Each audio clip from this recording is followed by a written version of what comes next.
यीशु मसीह जी उठा।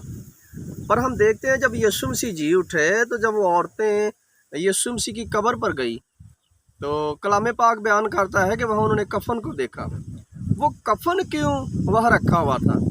हम इस बात के बारे में आज जानेंगे और बड़ी रोशनी के साथ इस बात को जानेंगे और समझेंगे इस बात को कि यीशु मसीह का कफन क्यों वहाँ पड़ा हुआ था। यीशु मसीह ज़िंदा हो गया। इससे पहले हम थोड़ा सा बैकग्राउंड में चलते हैं कि जब यीशु मसीह ने मुर्दों को ज़िंदा किया, सबसे पहले हम उस नाइन शहर की बेवा के लड़के को देखते हैं कि यीशु मसीह से ज़िंदा किया और उसे कहा कि ए नौजवान उठ, और जब वो उठा तो कफन उसके साथ ही था, वो कफन समेत उठा। इस बात को आज हम जानेंगे, इसका मतलब भी समझेंगे कि इसका मतलब क्या है कि वो कफन समेत क्यों उठा। हम दूसरा वाक़या देखते हैं लाजर का, कि लाजर को यीशु मसीह ने कहा कि ए लाजर कब्र से बाहर आ। वो 4 दिन का मुर्दा था।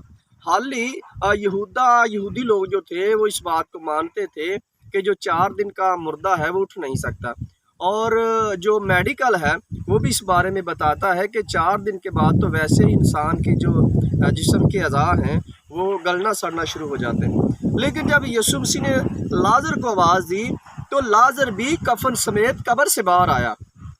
पर ये मुर्दों के ऊपर कफन ही क्यों था? लेकिन यीशु मसीह यहाँ बाइबल बयान करती है कि यीशु मसीह का कफन कब्र में था और यीशु मसीह जी उठे थे। इस बात पर हम रोशनी डालेंगे थोड़ी सी। सबसे पहली बात, यीशु मसीह ने पहले मुर्दे ज़िंदा किया और ये ज़ाहिर किया कि मैं ज़िंदगी देने आया। बात को समझना है, यीशु मसीह ने मुर्दे ज़िंदा किए कफन समेत। इसका मतलब है कि उन्होंने दोबारा मरना था।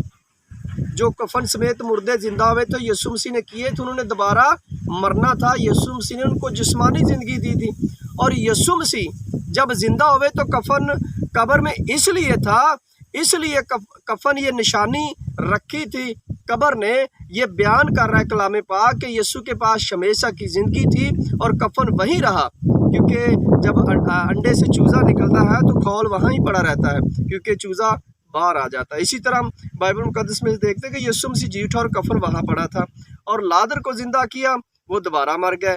नाइन शहर के बेवा के लड़के को ज़िंदा किया, वो दोबारा मर गया। लेकिन यीशु मसीह जो वाहिद हस्ती है, खुदा का बेटा है, वो जब ज़िंदा हुआ तो वो हमेशा की ज़िंदगी देने के लिए ज़िंदा हुआ।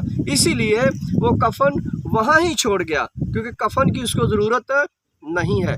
जिन्होंने मरना है उनको कफन की ज़रूरत है, और जिनके पास हमेशा की ज़िंदगी है, जो ज़िंदगी देता है, उसको किसी चीज़ की ज़रूरत नहीं है। मरीज़ों, हमने इस बात को जानना है कि जब दोबारा यीशु मसीह अदालत करने को आएगा तो कलाम पाक बयान करता है कि वो मुर्दे जी उठेंगे जो ज़मीन पर हैं, समंदरों में हैं, जहाँ कहीं भी हैं, वो दोबारा जी उठेंगे।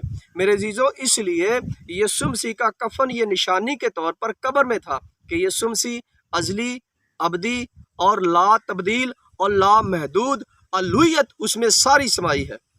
हमने इस बात को आज जानना है। और लोग जिस्मानी थे, यीशु जो था वो आसमानी था। वो जिस्मानी नहीं था, वो आसमानी था, और आसमानी जो थे लोग वो कफन जो है वो नहीं रखते। मेरे जो हमने इस बात को जानना है, और जब यीशु मसीह आएगा तो दोबारा ज़िंदा करेगा। हमने इस बात पर आज रोशनी दी है कि इसीलिए यीशु मसीह का कफन कब्र में रहा और लोगों के कफन जो थे उनके जिस्म पर ही रहे। खुदावंद इस कलाम के वसीला से आपको बरकत दे।